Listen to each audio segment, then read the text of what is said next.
அத்தியாயம் 28. அன்று நித்திலா ரூபி அவளிடம் இருந்து வாங்கிச் சென்ற 12 சவர நகைகள் குறித்த விவரம் கொடுக்கவும் உடனே தங்கைக்கு அழைக்க முயன்ற ரகுவரனை நித்திலா தடுத்து விட்டாள். ஏனிலா, இப்ப நீங்க கேட்டதும் உங்க தங்கச்சி ரோஷப்பட்டுக்கிட்டும் உடனே நகையை திருப்பி கொடுக்க போறது இல்ல.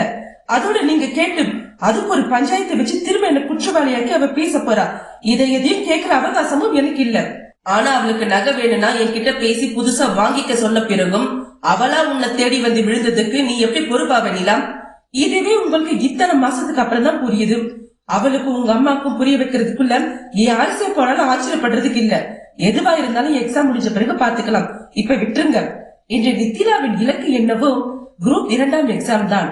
ஆனால் அதற்கு முன்பாகவே வரும் குரூப் 4 எக்ஸாமையும் பயிற்சிக்காக எழுத இருப்பவளுக்கு மன அமைதி ரொம்பவே முக்கியம்.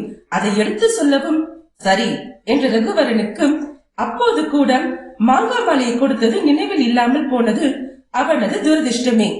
எப்போதும் ரூபி தன் திருமண நாளை ஒரு வாரத்திற்கு முன்பிருந்தே ரகுவரனுக்கு ஞாபகப்படுத்த தொடங்கி விடுவாள். அதே போல இந்த முறையும் அவளிடம் இருந்து அழைப்பு வர ரகுவரனால் முன்பு போல சட்டென செயல்பட முடியவில்லை.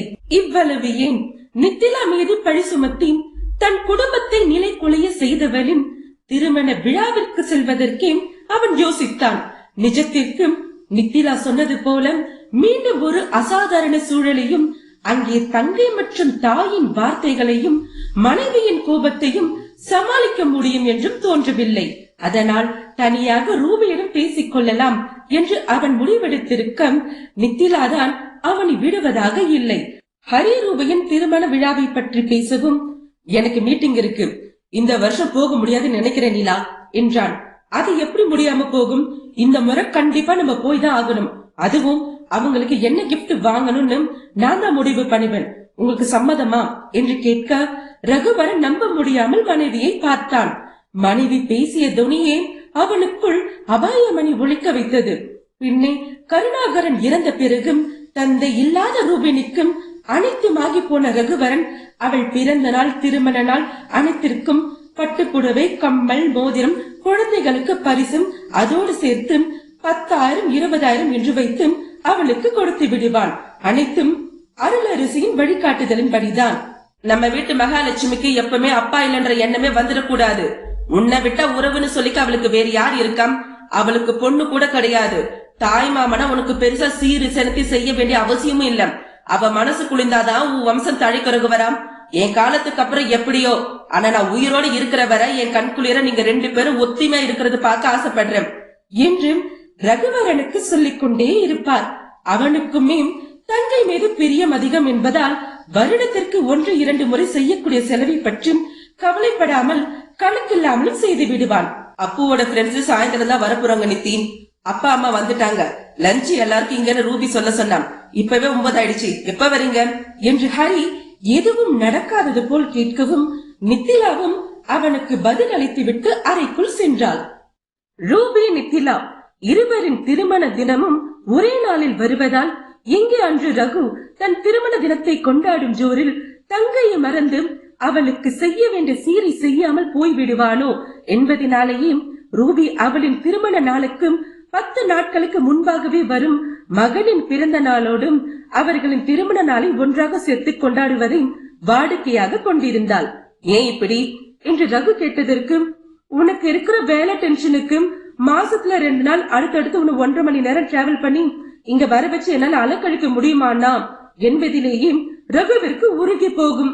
அதோடு உனக்கு எதுக்குன்னா 2 செலவு என்று சொல்லும் தங்கையின் அன்பில் நெகிழ்ந்து போய் விடுபவன் அவள் மனம் கோணாமல் அதிகமாகவே செய்வான்.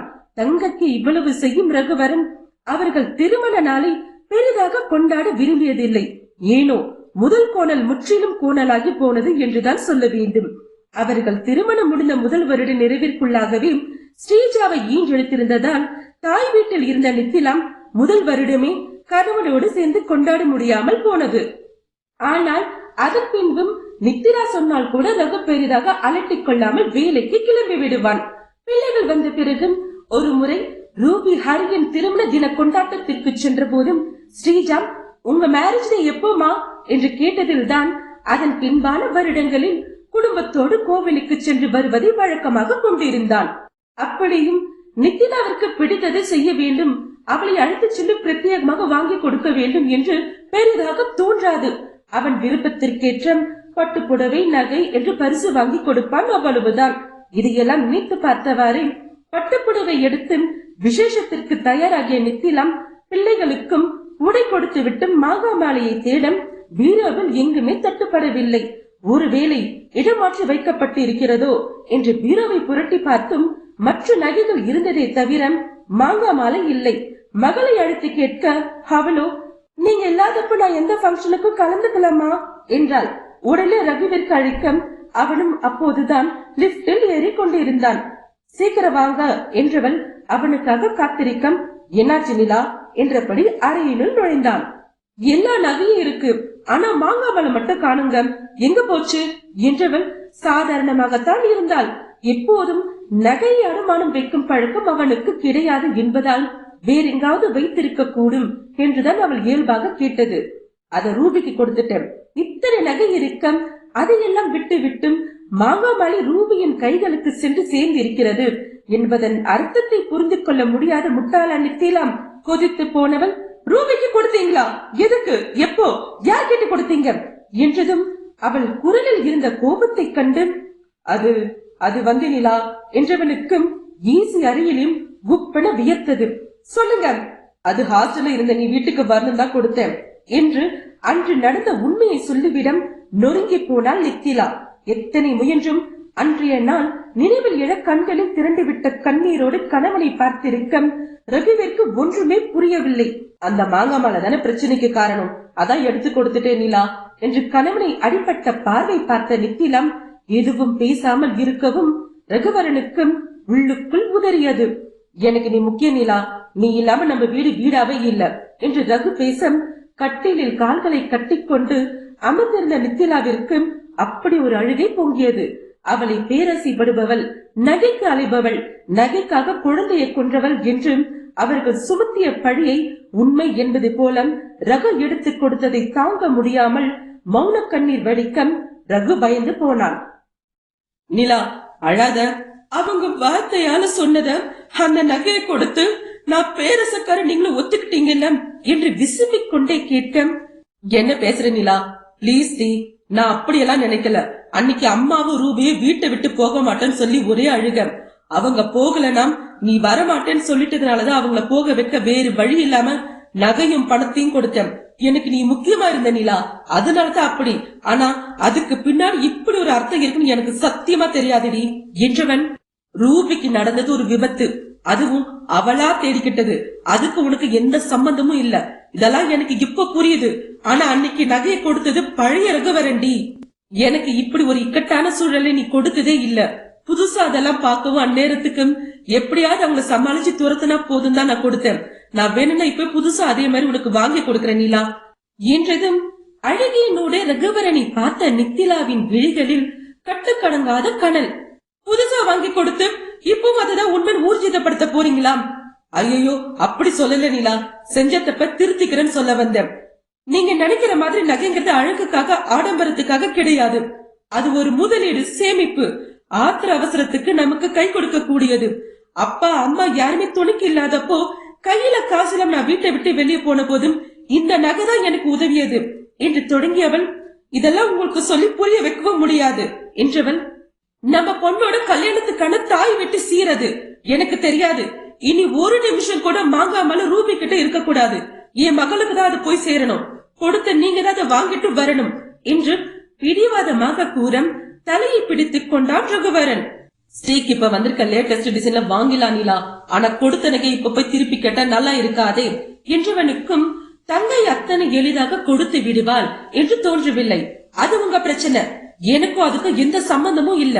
முக்கியமான விஷயம், மாங்கா மாலைக்கு பதிலா ரூபிக்கு வேற நகை வாங்கி கொடுக்க கூடாது, கொடுத்ததை மட்டும் தான் நீங்க வாங்கணும் என்று கட்டளையாகவே சொல்ல தத்தளித்து போனான் ரகுவரன். அப்பா கிளம்பலாமா என்று பிள்ளைகள் வந்து நிற்கவும், நாம போகல என்று ரகு தொடங்குவுமே கண்களை அழுத்தமாக துடைத்துக் கொண்ட நித்திலம், இல்ல ஸ்ரீ, இப்பதான் அவங்க 2 பேரையும் வெளியில கூட்டிட்டு போறதா பூவழி அக்கா கால் பண்ணினாங்க, நீங்க அவங்களோட கிளம்புங்க, நானும் அப்போ மட்டும் போயிட்டு வரும் என்று சொல்ல தூக்கி வாரி போட்டது ரகுவிற்கு. ஆனால் குழந்தைகளுக்கு பூவெளியோடு செல்வதில் அத்தனை குதூகலம். மாமா வீடு ரொம்ப போரு, அப்போ அவன் திங்ஸ் ஷேர் கூட பண்ண மாட்டான், நான் அக்காவோட இருக்கோம்பா என்றவர்கள் மகிழ்ச்சியோடு கிளம்பினர். எனக்கே போக விருப்பம் இல்ல, உன்னாலதான் நான் வரேன். ஆனா இப்ப நீ எதுக்கு நிலா அங்கெல்லாம் வந்துட்டு நானே நகை வாங்கிட்டு வரேனே என்று சொல்ல நித்திலா அதற்கு சம்மதிக்கவில்லை. வேறு வழி இல்லாமல் குழந்தைகளை பூவெளியிடம் விட்டு விட்டு நித்திலாவோடு ஹரியின் வீட்டிற்கு சென்றான். சுந்தரி, வேல்முருகன், அருளரசி எல்லோருமே அங்கேதான் இருந்தனர். மகளை கண்டதும் ஓடி வந்த சுந்தரி, எப்படி இருக்க நித்தி என்று கேட்க, நித்திலாவை பார்த்ததும் ஹாலில் நடு நாயகமாக அமர்ந்திருந்த அருளரசி முகத்தை திருப்பிக் கொண்டார். நித்திலா யாரிடமும் பெரிதாக உறவாடாமல் அமைதியாக அமர்ந்து கொள்ள, பாத்தியா ரூபி, யாரையும் மதிக்காம போறத, மாமியார் உட்கார்ந்திருக்க ஒரு வார்த்தை விசாரிக்கல என்று நொடுக்கவும், ஆமாமா என்றவள் அண்ணனை மட்டும் வரவேற்று உபசரிக்க நித்திலா எதையும் கண்டு கொள்ளவில்லை. ரகுவரனும் அருளரசியிடம் பேசிவிட்டு மனைவி அருகில் அமர்ந்தான். இதை கண்ட அருளரசி வாயெடுத்து போனார். ரூபி, பாத்தியாடி இந்த அநியாயத்தை என்று மகளை அழைத்து காண்பிக்க, என்னமா இது, அண்ணன் இப்படி மாறிட்டாங்க என்றவளுக்கும் அதே அதிர்ச்சிதான். பின்னே பொது வேலைகளில் மனைவி அருகில் அமராதவன் அருளரசி இருந்தால் எப்போதும் அவர் அருகில் தான் அவன் அமருவான். இன்று அவரை தவிர்த்தது மட்டுமில்லாமல் நித்திலாவோடு அமர்ந்திருப்பதை கண்டும் அதிர்ச்சி ஏற்படாமல் இருந்தால்தான் ஆச்சரியப்பட வேண்டும். அதிலும் மனைவின் கையை பிடித்தபடி, பிளீஸ் நீலா, இப்படி இருக்காத, நான் கண்டிப்பா நகையை வாங்கிடுறேன் என்ற ரகுவரனை பார்த்தபடி, அவன் மாறல ரூபி, இத்தனை மாசமா நம்மள வீட்டுக்கு கூட வர விடாம அவ கைக்குள்ள போட்டுட்டு என் பிள்ளை இப்படி மாத்தி வச்சிருக்கா கைகாரி என்று நொடித்தார். அண்ணா, சாப்பாடு ஆர்டர் போட்டுட்டு தானே, ஏன் இன்னும் வரல என்றாள் ரூபி. இல்லையே ரூபி, நான் போடல. என்ன நான் பேசுற, எப்பவும் நீ தானே போடுவ, இன்னைக்கு ஏன் போடல? ஏதோ டென்ஷன்ல மறந்துட்டேன் என்றானை தவிர்த்து நித்திலர் ஆர்டர் போடாதீங்க என்றதால் தான் அவன் போடவில்லை. இதுவே மற்ற நேரத்தில் நித்திலா அப்படி சொல்லி இருந்தால் நிச்சயம் என் தங்கச்சிக்கு நான் சேர்ந்து நீ என்னடி தடுக்கிறது என்று ரகுவிடம் இருந்து வாங்கி கட்டி கொண்டிருப்பாள். ஆனால் நித்திலா மாங்கா மாலை கொடுக்காதற்கும் பழி போட்டு துரத்திய தங்கை இப்போது அவன் ஒன்று மறுக்கையில் எப்படி நடந்து கொள்ள போகிறாள் என்று ரகுவரனுக்குமே தெரிய வேண்டியிருந்ததால் ஒப்புக்கொண்டான். ஆம், அவள் திருமண நாளுக்கான உணவு செலவையும் ரகுவரன் தலையில் தான் இத்தனை வருடங்களாக கட்டியிருந்தாள் ரூபினி. என்னது, மறந்துட்டியா? என்னன்னா இது, நான் கால் பண்ணி ஆர்டர் போட சொல்லி இப்படி பொறுப்பு இல்லாம பேசுறேன் என்றவளுக்கு அப்படி ஒரு கோபம். பின்னே இத்தனை வருஷமா இங்க இருக்கிற உனக்கு தான் நல்ல தரமான நான்வெஜ் ஹோட்டல் தெரியும், என் வீட்டுக்காரரு ஊருக்கு புதுசு, அதோட அவருக்கு அந்த அளவு திறமையும் கிடையாது, அதனால நீயே சாப்பாடு ஆர்டர் போட்டுடு என்றும் சாமர்த்தியமாகவே ரகுவின் தலையிலேயே அன்றைய விசேஷத்திற்கான உணவு செலவையும் கட்டிவிடுவாள். ரகுவும் யதார்த்தமாக தங்கைக்கு தானே என்று செய்து விடுவான். ஹரி இதை எதுவும் தடுத்ததில்லை. அதுதான் ஒர்க் டென்ஷன் சொல்றேனே ரூபி, இன்னும் நேரம் இருக்கேன், ஹரிய ஆர்டர் போட சொல்லு, 1 மணி நேரத்துல வந்துடும் என்றிடம் ஒவ்வொரு வருடமும் அசைவ உணவில் இருக்கும் அத்தனையும் பட்டியல் போட்டும் ஆர்டர் கொடுப்பவளுக்கும் அதன் செலவில் தாராளமாக 20,000 தாண்டும் என்று தெரியும். இப்போது அதை தாங்களே செலவு செய்ய வேண்டுமே என்று அவளுக்கு திக்கென்றானது. என்ன ரகவரா இது, புதுசா மாப்பிள்ளை கேட்க சொல்றேன், உங்க அப்பா இங்க இருந்தா இப்படி ரூபிய அம்போன்னு விட்டுடுவாராம், உன் தங்கச்சிக்கு இது கூட செய்ய மாட்டியா, இல்ல செய்ய கூடாதுன்னு சொல்லி இவ கூட்டிட்டு வந்தாளா? மா, இப்ப எதுக்கு தேவையில்லாம நிலாவ பேசுறேன், அவங்க கல்யாண நாளுக்கு ஹரிய ரூபியும் சாப்பாடு போடுறதுதானே முறை என்று மகன் மருமகளுக்கு வக்காலத்து வாங்கவும் அதிர்ந்து நின்று விட்டார் அருளரசி. அவருக்கு தெரியாதுனா நீ ஆர்டர் போடு. உங்களுக்கு கல்யாணமாகி 12 வருஷம் ஆச்சு ரூபி, இன்னும் இப்படி தெரியாதுன்னு சொல்லிட்டு இருந்தா எப்படி? எல்லாத்துக்கும் என்ன எதிர்பார்த்திருந்தா ஹரி இதெல்லாம் எப்பதான் கத்துக்கிறது என்றதில் சொர்ரென்று ஏறிவிட்டது ஹரிக்கு. இதையெல்லாம் கேட்ட வேல்முருகன் சுந்தரிக்கும் பெரும் அதிர்ச்சி. அதோடு இப்படி ஒரு கல்யாண நாள் கொண்டாட்டம் அவசியம் தேவையா என்று மகன் மீதும் கட்டுக்கடங்காத கோபம் வேல்முருகனுக்கு. நானே ஆர்டர் போட்ட ரூபி, யாருக்கு என்ன வேணும் சொல்லுங்க என்றதும் ரகு அவளுக்கும் மனைவிக்கும் தேவையானதை சொல்ல ரூபிக்கும் இதய துடிப்பு எகிரிவிட்டது. என்னன்னா 2 பேருக்கு நண்டு, மீன், பிரான், மட்டன், சிக்கன் இவ்ளோ ஆர்டர் போடுறேன், இதுவே 3000க்கு மேல வரும் போல, அதுவும் நீ சொல்லிருக்க ஐஸ்கிரீம் ஒண்ணு மட்டும் 700 ரூபாய். ஒவ்வொரு வருஷம் போடுறதை விட குறைவா தான் சொல்லிருக்க ரூபி, இது வழக்கமா நம்ம எல்லாரும் சாப்பிடுற ஐஸ்கிரீம் தான், புதுசா எதுவும் போட்டதில்லையே என்றிடம் அவளால் எதுவும் பேச முடியவில்லை. மா இப்படி எல்லாம் கணக்கு பார்க்க நாங்க என்ன அண்ணியம்மா? ஏன் அவங்க அண்ணன் கல்யாண நாளுக்கு புருஷனை செய்ய சொல்லி ஒரு வார்த்தை சொன்னா குறைஞ்சா போயிடுவாங்க என்று ரூபி சமையல் அறையில் இருந்த அருளரசியிடம் சென்று நிற்க, அவ எப்படி சொல்லுவா ரூபி? அங்க பாரு, என் புள்ளைய ஏத்தி விட்டு எப்படி ஒண்ணுமே தெரியாத மாதிரி உட்கார்ந்து இருக்கிறத என்று மருமகளை சுட்டிக்காட்ட, எங்க கல்யாண நாளை கெடுக்கனே வந்திருக்காங்க. நாங்க நல்லா இருக்கிறது உன் மருமகளுக்கு பிடிக்கல. அதை விட என் அண்ணனும் நானும் ஒத்துமையா இருக்கிறது அவங்க கண்ணை ஊர்ந்தது போல. அதுதான் அண்ணனுக்கு அது சொல்லி கொடுத்தபடி என்னைக்கு இல்லாம இப்படி பேசுது. அன்னைக்கு ராத்திரியோட ராத்திரியா ஊர் மேல போன பிறகு அண்ணன் இதை சேர்த்துக்கிட்டது தப்புமா? நீ அழாத ரூபி, இதுக்கெல்லாம் நான் ஒரு முடிவு கட்டுறேன் என்ற அருளரசி சொல்லியும் ரகுவரன் மனம் இலகாமல் பிடிவாதமாக இருந்து விட்டான். யார் சொல்லி கொடுத்து நீ இப்படி பேச நல்லாவே புரியுது. ஆனா அப்பா எனக்கு இப்படி எல்லாம் கணக்கு பார்த்தது இல்லனா என்றும் சுயநலத்தின் மறு உருவமாக நின்றிருந்தாள் ரூபி. அப்பா இல்லனா என்ன? அப்பா விட மேலா ஹரி உன்னை தாங்குறப்ப எதுக்கு இந்த பேச்சு வருது என்றும் ரகுவரனின் தங்கையின் அழுகையை கண்டும் பெரிதாக அலட்டிக் கொள்ளவில்லை. அமைதியாயிரு ரூபி, எந்த பிரச்சனையும் வேண்டாம் என்ற ஹரி அனைவருக்குமான உணவுகளை ஆர்டர் போட்டுவிட்டான். ரகுவின் பணம் என்பதால் ரூபி அடுத்த நாளுக்கும் வைத்தும் உபயோகப்படுத்துவது போலத்தான் எப்போது உணவு பதார்த்தங்களை ஆர்டர் போடுவது. இப்போது அதையெல்லாம் குறைத்தும் முடிந்தளவு இறுக்கி பிடித்த போதும் 13,000 என்றிருந்த பில்லை கண்ட ரூபிக்கும் தலையை சுற்றிவிட்டது. ஒரு வழியாக உணவு பஞ்சாயத்து தீர்ந்து அனைவரும் சாப்பாட்டை முடித்துக் கொள்ள நித்திலாவை தன்னருகே வைத்துக் கொண்ட ரகுவரன் ரூபியிடம் பரிசை கொடுத்து, திருமண நாள் வாழ்த்துக்கள் ரூபி என்றான். அண்ணன் தன் வழக்கத்தை மறக்கவில்லை என்றும் இத்தனை நேரம் கொண்டிருந்த மன வருத்தம் எல்லாம் எங்கோ பறந்து போனது ரூபிக்கு. இருக்காத பெண்ணை எப்படியும் சாப்பாட்டு செலவை அவன் கொடுக்கும் பணத்தில் ஈடு செய்து விடலாம் என்று நினைப்போடும் ரூபி கவரை வேகமாக பிரிக்க அதில் 500 ரூபாய் மதிப்புள்ள புடவையும் 200 ரூபாய் மதிப்புள்ள விளையாட்டு பொம்மையும் இருப்பதை கண்டும் அதிர்ந்தவளின் முகம் நிறமிழுந்து போனது. என்னடா இது என்று புடவையை எடுத்து ரகுவின் முன்னே நீட்டினாள். பார்த்தா தெரியல, உனக்கு புடவையும் அப்புக்கு பொம்மையும் ரூபி, எது இதுவா என்று புடவையை உயர்த்தி பிடித்து உதறியவள், என் வீட்டு வேலைக்காரி கூட இதை கட்ட மாட்டா. ஆனா உன் கூட பிறந்து எனக்கு இதை வாங்கிட்டு வந்திருக்கேன், உனக்கு மனசாட்சி இல்ல என்று புடவையை தரையில் விசிறி அடிக்க அதிர்ந்து போனான் ரகுவரன். இப்பவும் என் கல்யாண நாளுக்கு நீ எடுத்துட்டு வர புடவை தானே கட்டுவ, மிஞ்சி போனா 1000 ரூபாய் கூட இது இருக்காது. இதை என் கல்யாண நாளுக்கு நான் கட்டணுமா? அந்த அளவுக்கு அசைப்பட்டு போயிட்டல்ல என்றும் ஆங்காரமாகவே ரூபி கேட்க ரகு குறையாத அதிர்வோடும் நிதானமாக பேசினான். விலையில என்ன இருக்கு ரூபி? உனக்கு இது நல்லா இருக்கும் தோணுச்சு எடுத்துட்டு வந்த. அதோட இது ஒண்ணு 1000 ரூபாய்லாம் இல்ல, 500 ரூபாய். சரியா சொல்லணும்னா 489 ரூபாய். அதிலே பில் இருக்கும் பாரு என்றான். மா பாத்தியா, ஒரு 1000 ரூபாய் புடவை கூட நான் வக்கத்து போயிட்டேன்னு உன் மக சொல்லாம சொல்றத. எங்க அப்பா இருந்திருந்தா எனக்கு இந்த நிலைமை வந்திருக்குமா என்று கண்ணை கசக்கம் அருளுக்கு பதறிவிட்டது. என்ன ரகுவரா இதெல்லாம்? நல்ல நாள் அதுமா என் மகள் அழ வைக்கிறேன். உன் பொண்டாட்டியில தான் அவ எழுந்தது போதாம நீ ஏன் நோக்கடிக்கிற? மா, விலையா முக்கியம்? ரூபிக்கு இது நல்லா இருக்குன்னு நினைச்சுதான் எடுத்தேன். இதுல என்ன இருக்கு? என்னால் இல்லாத திருநாளா இன்னைக்கு என் பொண்ணுக்கு இது போதும் நீ முடிவு பண்ணியா இல்ல இவ பண்ணினாளா என்று நேரடியாகவே நித்திலாவை கை காட்டம் அவள் அமைதியாகத்தான் அமர்ந்திருந்தாள். மா, எதிர்பாராத விதமா எனக்கு கொஞ்சம் கடனாகி போனதுனாலதான் முன்ன மாதிரி பெருசா செய்ய முடியல. இந்த வருஷம் இல்லன்னா என்ன, அடுத்த 2-3 வருஷத்துல எப்படியும் பழையபடி வந்துடுவேன். அப்ப சேர்த்து செஞ்சா வேண்டாம் நான் சொல்லிடுவீங்க என்றதை தாய் மகளால் ஏற்க முடியவில்லை. அது எப்படி திடீர்னு கடனாகும் என்றவள் நித்திலா முன்னே சென்று, கடனை சொல்றாங்க ஆனா இங்க பாத்தியா, அடிக 6 மட்டும் இல்லாம புதுசா டாலர் சென்னு வைர வலையில இருக்கு. இதெல்லாம் எப்படி வந்தது? ஏன் அப்படியே கடனானா இதுல ஏதாவது ஒண்ணு வித்து அடைக்க வேண்டியது தானே? ஏன் என் புடவனைகளை கை வைக்கணும்?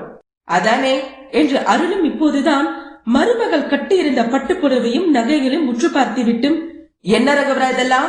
எப்ப இருந்து உன் தங்கச்சி பிரிச்சு பார்க்க ஆரம்பிச்ச? பெண் பாவம் பொல்லாதது.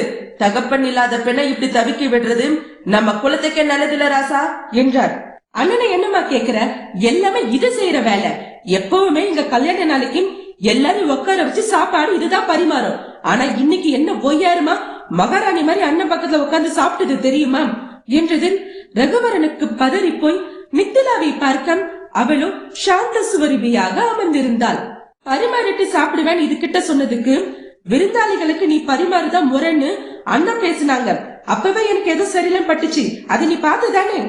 ரூபி, இது என்ன மரியாதை இல்லாத பேச்சு என்று ரகுவரன் கேட்க அவளோ அதையெல்லாம் கண்டு கொள்ளாமல், என்னைக்கு இல்லாம இன்னைக்கு இது சாப்பிட்ட தட்ட கூட அண்ணன் என்னையும் எடுக்க வச்சிடுச்சுமாம்.